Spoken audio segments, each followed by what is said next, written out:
Bagaimana caranya kita bisa memiliki kehidupan yang semuanya itu menjadi milik Tuhan?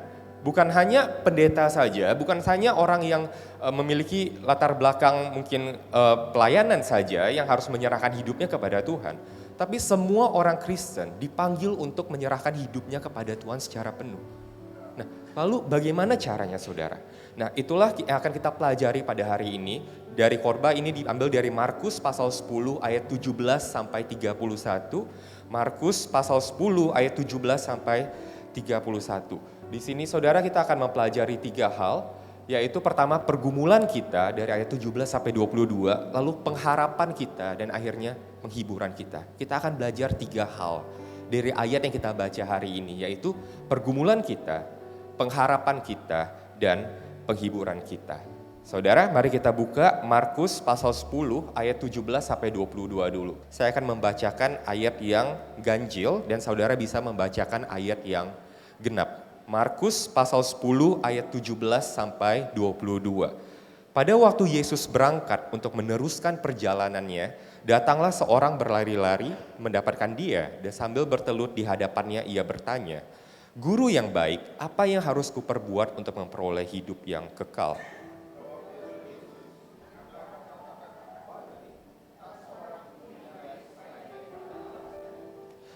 Engkau tentu mengetahui segala perintah Allah. Engkau tentu mengetahui segala perintah Allah, jangan membunuh, jangan berzinah, jangan mencuri, jangan mengucapkan saksi dusta, jangan mengurangi hak orang, hormatilah ayah dan ibumu. Ayat 20.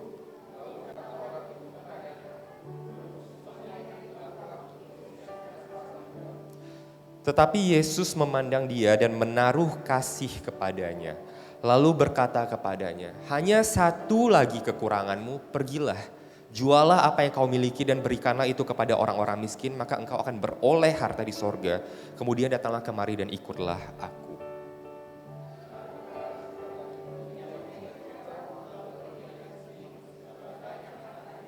Demikianlah firman Tuhan untuk ayat yang pertama, saudara. Saudara, di ayat 17 tadi kita baca apa? Pada waktu Yesus berangkat untuk meneruskan perjalanannya, datanglah seorang berlari-lari, mendapatkan dia sambil bertelut di hadapannya dan ia bertanya apa? "Guru yang baik, apa yang harus kuperbuat untuk memperoleh hidup yang kekal?" Siapa orang ini saudara? Di versi Markus dia nggak dikasih tahu ini siapa. Tapi di versi Matius dan Lukas dia menceritakan kalau orang ini adalah seorang penguasa yang muda dan kaya. Rich young ruler. Dia kaya, dia berkuasa, dan dia muda. Dia kemungkinan ada di kalangan pemimpin kaum Farisi atau dia pemimpin rumah ibadat setempat, saudara. Namun ada satu hal yang mengganggu hatinya, saudara. Dia berlari, dia mengejar, dan dia bahkan bertelut di hadapan Yesus. "Guru yang baik, apa yang harus kuperbuat untuk memperoleh hidup yang kekal?" Saudara, orang ini sepertinya memiliki segalanya dalam hidup. Dia punya kesehatan dan keperimaan, kekuatan di masa mudanya, dia masih muda. Dia punya kekuasaan dan jabatan, dia berkuasa. Dan dia punya harta yang berlimpah, dia kaya. Namun mengapa hatinya tidak puas, saudara? Ternyata tidak ada hal-hal di dunia ini, apapun itu, baik kekayaan, kekuasaan, ataupun keperimaan dalam hidup kita di masa muda kita, yang bisa membuat kita merasa cukup berarti tanpa ada harapan untuk hidup yang kekal. Saudara, semua kita diciptakan untuk kekekalan karena kita diciptakan oleh Allah yang kekal. Tanpa ada harapan untuk hidup yang kekal, semua yang kita miliki di dunia ini, tidak peduli seberapa hebatnya itu akan terasa hampa, saudara. Bagaimana dengan kita, saudara? Kita mungkin pernah berada dalam satu tahapan di mana kita berusaha mengejar banyak hal dalam hidup yang membuat kita merasa berarti. Kita mungkin mencari uang, kekayaan, kesuksesan, atau bahkan kasih sayang dari orang lain. Dan yang semuanya adalah hal baik, saudara. Namun saat kita sibuk mengejar hal-hal dunia ini, kita akan terjebak dalam sebuah ilusi kehidupan. Apa ilusi itu, saudara?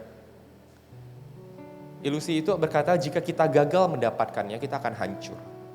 Namun jika kita berhasil mendapatkannya, kita mungkin akan senang sebentar, namun kita merasa hampa. Jadi apapun yang kita kejar di dunia ini, pada akhirnya itu bukan win-win situation, itu lose-lose situation, saudara. Kalau kita nggak dapat, kita hancur. Kalau kita dapat, kita senang bentar, lalu kita merasa hampa. Pada akhir kita butuh lagi untuk mencari sesuatu yang lain. Di satu titik kita mungkin berlari-lari seperti penguasa muda yang kaya itu dan bertelut kepada Yesus. Dan bertanya, guru yang baik, apa yang harus ku perbuat untuk memperoleh hidup yang kekal? Namun siapkah kita menerima jawaban dari Yesus untuk pencarian makna kita? Yesus memberikan anak muda itu 2 jawaban setidaknya, saudara. Di ayat 18 dikatakan, mengapa kau katakan aku baik? Tak seorang pun yang baik daripada Allah saja. Pertama, saudara, Yesus bukan yang menjawab pertanyaan anak muda itu. Yesus malah bertanya balik kepada anak muda itu. Mengapa Yesus seakan-akan menolak panggilan baik, saudara? Bukankah Yesus benar adalah Tuhan dan dia layak dikatakan baik? Apakah ini hanya sebuah ungkapan fake humility, saudara, atau kerendahan hati yang dibuat-buat? Misalnya, wah kamu cantik ya. Oh enggak, saya enggak cantik kok gitu. Padahal dia beneran cantik gitu, saudara. Apakah Yesus melakukan hal ini di sini? Jawabannya tidak, saudara. Yesus tahu dia adalah Tuhan dan dia memang adalah Allah yang baik. Apa yang Yesus ingin sampaikan di sini, saudara? Pertanyaan sebenarnya yang Yesus tanyakan adalah, jika hanya Allah yang baik, mengapa kau katakan aku baik jika engkau hanya mengakui aku sebagai seorang guru dan bukan sebagai Tuhan? Nah, kita mungkin bertindak seperti anak muda ini, saudara. Ketika kita berlari-lari mengejar Yesus, bertelut di hadapan Yesus. Kita menghormati Yesus. Namun siapa Yesus untuk diri kita? Mengapa engkau katakan aku baik? Dan siapa Yesus untuk diri kita? Apakah Yesus hanyalah seorang guru yang baik? Apakah Yesus hanyalah seorang pemberi berkat, orang kaya atau sinterklas yang harus kita segani, saudara? Siapa Yesus untuk kita hari-hari? Apakah Yesus adalah benar Tuhan di hidup kita? Coba lihat respon kedua lagi, saudara, di sini. Yesus merespon kedua, berikutnya dia bilang apa? Apa yang harus kuperbuat untuk memperoleh hidup yang kekal? Engkau tentu mengetahui segala perintah Allah, Yesus bilang. Yesus bilang jangan membunuh, jangan berzinah, jangan mengucapkan saksi dusta, jangan mengurangi hak orang, hormatilah ayah dan ibu. Ini Yesus ambil dari mana, saudara? Dari 10 perintah Allah. Jika saudara familiar dengan 10 perintah Allah, saudara dapat membaginya menjadi 2 bagian sebenarnya. Saudara bisa lihat di perintah nomor 1 sampai 4, jangan ada Allah lain di hadapanku, jangan menyebut nama Allah dengan sembarangan, jangan menyembah berhala, ingat dan kuduskanlah hari Sabat. Perintah 1 sampai 4 itu mengatur hubungan antara manusia dengan Tuhan. Itu perintah yang vertikal. Lalu perintah nomor 5 sampai 10, 6 perintah terakhir. Kasihlah Tuhan Allah, hormatilah ayah ibumu, jangan membunuh, jangan berzinah, jangan mencuri, jangan berbohong, jangan mengini milik sesamamu. Itu mengatur hubungan manusia dengan sesamanya. Ini sifatnya horizontal. Nah, makanya Yesus kemudian merangkum perintah Allah ini menjadi 2 perintah. Kasihilah Tuhan Allahmu dengan segenap hatimu, dengan segenap akalmu, dengan segenap akal budimu, dan kasihilah sesamamu manusia seperti dirimu sendiri. Nah, yang menarik di sini, saudara, Yesus tidak menyebutkan 4 perintah pertama yang bersifat vertikal dan mengatur hubungan Tuhan dengan manusia. Setelah mengonfrontasi anak muda itu dengan pertanyaan, mengapa engkau memanggil aku baik jika engkau tidak menganggap aku Tuhan? Yesus melanjutkan dengan 6 perintah terakhir yang bersifat horizontal. Mengapa, saudara? Mengapa tidak diberikan perintah yang vertikal untuk memperoleh hidup yang kekal? Anak muda itu sudah berhadapan dengan Tuhan yang Maha Kuasa itu. Yesus adalah Tuhan yang padanya kita harus menyembah. Orang muda yang kaya itu sudah gagal melihat hal itu. Dan di cerita berikutnya kita lihat juga, betul, ia menyembah hartanya lebih daripada Tuhan. Tapi lihat apa yang orang muda itu katakan kepada Yesus. Lalu kata orang itu kepadanya, "Guru, semuanya itu setelah kuturuti sejak masa mudaku." Bayangkan kalau saudara jadi Yesus, saudara melihat orang ini depan saudara dan dia berkata seperti ini, saudara. Saudara ternyata mematuhi perintah yang horizontal terhadap sesama, tanpa mematuhi perintah yang vertikal mengasihi Tuhan, hanyalah akan menuntun kita kepada kehampaan. Mematuhi hukum Tuhan saja tidak bisa menyelamatkan kita.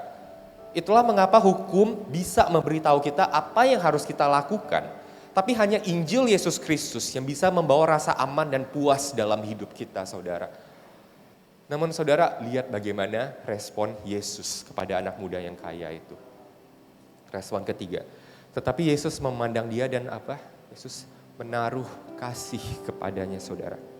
Hanya satu lagi kekuranganmu, pergilah jualah apa yang kau miliki dan berikanlah itu kepada orang-orang miskin, maka engkau akan beroleh harta di sorga. Kemudian datanglah kemari dan ikutlah aku. Mendengar perkataan itu ia menjadi kecewa, lalu pergi dengan sedih sebab banyak hartanya. Saudara, apa yang Yesus lakukan di sini? Bukankah Yesus tahu kalau anak muda itu akan menolak dia nggak akan mau menjual hartanya untuk mengikut Yesus? Pertama saudara, yang Yesus lakukan di sini bukanlah sengaja menaikkan standar ke level tertinggi gitu saudara, supaya dia berdosa, supaya dia malu. No saudara, yang Yesus lakukan adalah menyingkapkan apa yang sudah ada di dalam hati anak muda itu, bahkan sebelum pertanyaan itu diberikan kepadanya. Hatinya sudah begitu terikat akan uangnya, namun dia tidak pernah menyadari hal ini, saudara. Dan kedua adalah, saudara, Yesus tahu anak muda itu akan menolak dia, tapi di sini kita baca bahwa Yesus menaruh kasih kepadanya. Apa yang Yesus lakukan untuk mengasihi orang anak muda ini, saudara? Apakah Yesus mengafirmasi perasaannya dan meneguhkan keselamatannya? Tidak, saudara. Yesus menunjukkan kasihnya kepada orang muda itu dengan menyadarkan orang muda itu akan keberdosaannya, akan keterikatannya dengan uang, akan cintanya akan hal-hal dunia ini. Langkah penuh kasih dan penerimaan bukan hanya soal mengafirmasi, tapi juga menyingkapkan dosa di kehidupan sesama kita, saudara. Dan apa dosa orang muda ini, saudara? Orang itu lebih mengasihi hartanya daripada Tuhan. Ia begitu terikat sehingga ketika mendengar hal itu ia menjadi sedih dan kecewa. Saudara, ayat ini tidak ditulis, ini disclaimer, bukan untuk menyuruh kita menjual semua harta kita sebagai syarat untuk mengikut Yesus, saudara. Bukan itu tujuan ayat ini ditulis. Tidak semua orang dipanggil untuk melakukan ini. Ketika Tuhan memanggil seseorang, ia juga yang akan memampukannya. Namun saudara, walaupun kita nggak dipanggil seperti ini, tapi semua orang Kristen dipanggil untuk memberikan seluruh hidupnya bagi Kristus. Sebagai orang Kristen, kita tidak bisa berkata kepada Tuhan, seluruh hidup kita adalah milik Tuhan, kecuali harta saya. Yang saudara, kita tidak bisa bilang sama Tuhan, Tuhan, engkau bisa atur seluruh kehidupan saya, tapi jangan sentuh seksualitas saya. Kita tidak bisa bilang, Tuhan, engkau berkuasa atas hidup saya, tapi jangan sentuh pride atau ego saya. Hidup kita adalah 100% milik Tuhan atau bukan sama sekali, saudara. Saudara, orang muda itu mendapatkan jawaban untuk pertanyaan dia. Apa yang harus kuperbuat untuk memperoleh hidup yang kekal? Yesus akhirnya memberikan dia jawaban, ikutlah aku. Itu yang Yesus katakan, ikutlah aku. Namun orang muda ini tidak siap, saudara, memberikan hidupnya untuk Tuhan. Apakah kita mungkin juga sama seperti anak muda ini? Kita dari luar terlihat kita berlari, bertelut mengejar Yesus. Namun ketika kita mendapatkan jawaban atas pertanyaan kita, keberdosaan hati kita dibukakan dan kita menjadi sedih dan kecewa sama Tuhan. Saudara, tapi Yesus di sini juga bukan hanya memberikan kita rasa tertuduh, rasa bersalah. Mungkin saya yang belum memberikan hidup saya untuk Tuhan, Yesus juga memberikan pengharapan untuk kita. Apa pengharapan kita, saudara? Kita baca di ayat berikutnya, ayat 23 sampai 27. Saya bacakan. Lalu Yesus memandang murid-muridnya di sekelilingnya dan berkata kepada mereka, alangkah sukarnya orang yang beruang masuk ke dalam kerajaan Allah. Murid-muridnya tercengang mendengar perkataannya itu. Tetapi Yesus menyambung lagi, anak-anakku, alangkah sukarnya masuk ke dalam kerajaan Allah. Lebih mudah seekor unta melewati lubang jarum daripada seorang kaya masuk ke dalam kerajaan Allah. Tadi mereka tercengang, sekarang mereka ngapain saudara? Gempar saudara. Mereka makin gempar di sini. Dan berkata seorang kepada yang lain. Jika demikian, siapakah yang dapat diselamatkan? Dan Yesus memandang mereka dan berkata, bagi manusia hal itu tidak mungkin. Tetapi bukan demikian bagi Allah. Sebab segala sesuatu adalah mungkin bagi Allah. Saudara, di ayat 23 dikatakan lalu Yesus memandang murid-muridnya di sekelilingnya dan berkata kepada mereka, alangkah sukarnya mereka yang beruang masuk ke dalam kerajaan surga. Saudara, apa maksud Yesus dengan mengatakan hal ini? Apakah artinya orang tidak bisa masuk surga karena dia memiliki uang, karena dia kaya? Bukan saudara. Tapi karena dia menaruh pengharapannya pada uang dan begitu terikat dengan hartanya, maka dia susah mencintai dan menyembah Tuhan. Tapi mengapa sepertinya uang dan Tuhan itu bertentangan? Kalau kita telusuri lebih dalam, maka kita akan mendapatkan bahkan bukan uangnya yang kita inginkan, tapi apa yang uang dapat berikan kepada kita. Bukan uang yang kita mau, tapi rasa aman. Bukan uang yang kita mau, tapi rasa nyaman, saudara. Ini seperti ini, ada di permukaan atasnya sepertinya uang gitu, saudara. Tapi kita lihat akarnya apa yang kita mau. Bukan uang yang kita mau, saudara. Rasa aman akan masa depan dan hari tua yang kita mau dari uang. Bukan uang yang kita mau, tapi rasa nyaman dari apa yang uang dapat beli untuk kita. Bukan uang yang kita mau, tapi rasa berkuasa karena orang hormat sama kita kalau kita punya uang gitu kan saudara. Bukan uang yang kita mau, tapi rasa diterima oleh keluarga, teman-teman kita kalau kita punya uang yang kita mau. Dan terjadi adalah murid-murid itu tercengang dan gempar saudara mendengar hal ini. Mengapa saudara? Berkat di konteks pada saat itu, bahkan di konteks sekarang juga saudara ya mungkin, sering dikaitkan dengan berkat dari Tuhan. Mereka mungkin berpikir nih, jika orang kaya saja yang mampu memberikan sedekah, berbagai korban bakaran, penebusan dosa kepada Tuhan gak bisa diselamatkan. Siapa yang bisa? Apa harapan saya? Para murid-murid berpikir seperti itu pada saat itu saudara. Dan kita pun mungkin menemukan diri kita di posisi yang sama dengan para murid terkadang. Jika orang yang sudah rajin ke gereja saja melayani Tuhan masih bisa jatuh dalam dosa besar. Masih bisa terpikat dengan hal-hal dunia ini. Bagaimana kita yang masih begitu mencintai dunia ini? Apa harapan kita saudara? Pertama saudara, keselamatan kita memang seharusnya adalah hal yang mustahil bagi manusia. Kekristenan mengajarkan kalau kita semua adalah orang berdosa dan kita tidak mampu menyelamatkan diri kita sendiri. Kita tidak bisa bertahan melawan godaan dunia yang begitu memikat hati kita yang bobrok ini. Namun Allah dalam kemurahannya memberikan anaknya Yesus Kristus untuk mati di kayu salib menebus dosa-dosa kita saudara. Yesus mati di kayu salib untuk memberi kita arti hidup yang sesungguhnya. Sehingga kita tidak larut dalam pengejaran-pengejaran dan janji-janji palsu di dunia ini. Jadi tadi sudah pergumulan kita, pengharapan kita, dan terakhir adalah penghiburan kita. Di 4 ayat terakhir atau 5 ayat terakhir. Berkatalah Petrus kepada Yesus, kami ini telah meninggalkan segala sesuatu dan mengikut Engkau Tuhan. Jawab Yesus apa? Aku berkata kepadamu, sesungguhnya setiap orang yang karena aku dan karena Injil meninggalkan rumahnya, saudaranya laki-laki atau saudaranya perempuan, ibunya atau bapaknya, anak-anaknya atau ladangnya. Orang itu sekarang pada masa ini juga akan menerima 100 kali lipat rumah, saudara laki-laki, saudara perempuan, ibu, anak, dan ladang, sekalipun disertai berbagai penganiayaan. Dan pada zaman yang akan datang, ia akan menerima hidup yang kekal. Tetapi banyak orang yang terdahulu akan menjadi yang terakhir, dan yang terakhir akan menjadi yang terdahulu. Di versi Matius dikatakan, yang tadi saudara di ayat awal ini, kan Petrus berkata, kami ini telah meninggalkan segala sesuatu dan mengikut Engkau. Di versi Matius, Petrus berkata, Tuhan, kami sudah meninggalkan segala sesuatu untuk Tuhan, apa yang kami dapat? Petrus menanyakan hal ini kepada Yesus. Saudara, Tuhan ternyata tidak juga meninggalkan kita sendirian di muka bumi ini, saudara.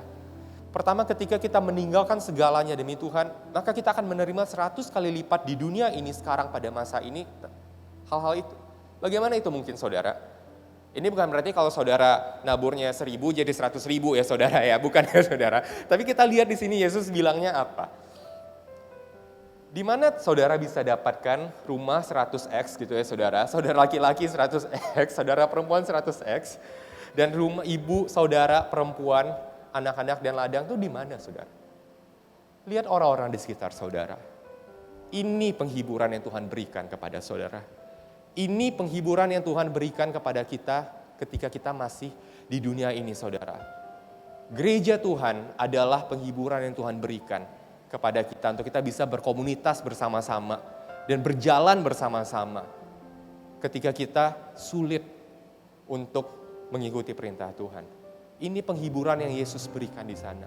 Jadi saudara, tetapi banyak orang yang terdahulu akan menjadi yang terakhir dan yang terakhir akan menjadi yang terdahulu. Saudara, di saat kita melihat hal ini saudara, apa yang kita lihat saudara? Yang terdahulu itu siapa saudara tadi? Seperti orang kaya tadi saudara ya, pemuda yang kaya tadi yang tidak mau menyerahkan hartanya, tapi dia akan menjadi terakhir, tapi kemudian yang terakhir, murid-murid Yesus yang berasal dari berbagai kalangan sebelumnya yang menyerahkan hidupnya Tuhan.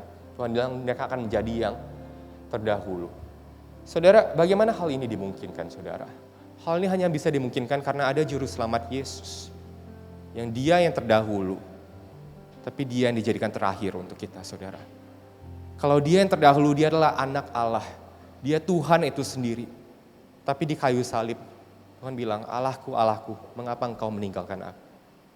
Dia menjadi yang terakhir, agar kita bisa menjadi yang terdahulu dan diterima di dalam kerajaan Allah, saudara. Di saat kita merasa kita tidak mampu untuk melepaskan hal-hal dunia ini, mari kita datang kepada Kristus dengan segala kerendahan hati dan minta kekuatan daripada Tuhan. Minta kekuatan daripada Yesus, agar kita mampu melihat keindahan Injil itu, keindahan karya keselamatan Kristus, keindahan kasih karunia pengampunannya, agar kita mampu menyembah Allah yang sejati itu. Dan demikianlah hidup kita bisa sepenuhnya menjadi milik Tuhan.